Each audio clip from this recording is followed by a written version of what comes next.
We think this was one of the earliest Egyptian spaces in an English country house. It was built in 1803 by the Marquess of Buckingham, and the earliest records coming out of Egypt were 1802 with Baron Vivant de Non's book, Description de l'Égypte.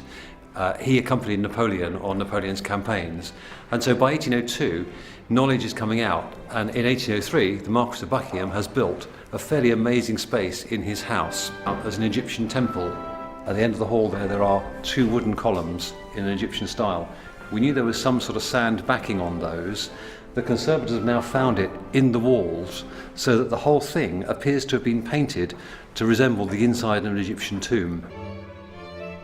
In niches on the wall there would have been Egyptian style paintings. We're trying to find out whether those were Egyptian or whether they're actually classicised Egyptian, so Roman dress on Egyptian scenes.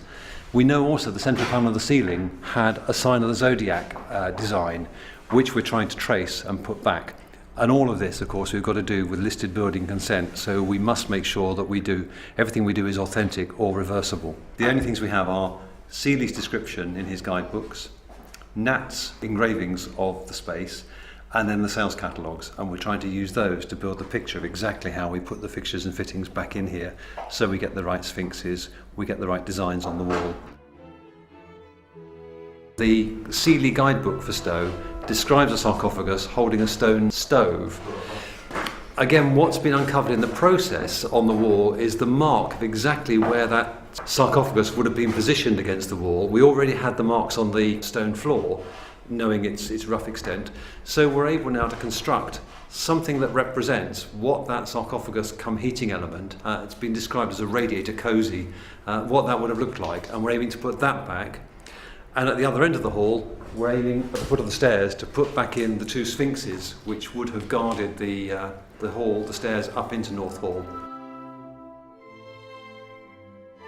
We've always said with the restoration of Stowe House that we want to align scholarship and physical understanding of the building in order to get the right restoration back to the sort of period we're looking at.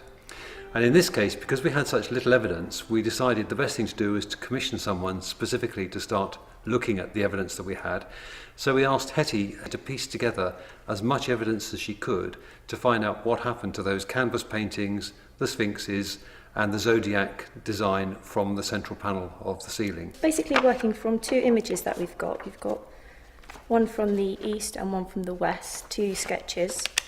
And those are all we have to go by in terms of the 7 panels, 2 glass panels, and also the sarcophagus and sphinxes as well. Sphinxes, we're not sure as to the provenance and material of our sphinxes, so we've been piecing together contemporary examples, and we need to decide really whether or not we're going to go for Greco-Egyptian, like those at Chiswick House, or whether we're going to go for a more Greco-Roman example, like those at Compton Verney, for example.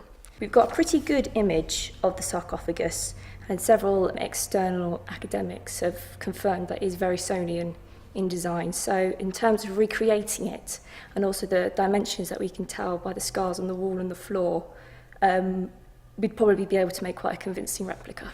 What we're really keen to do is get away from this bland cream that's graced the walls for the last 90 years and get it back to the sand texture and the proper feel of the space that the Marquess intended to create.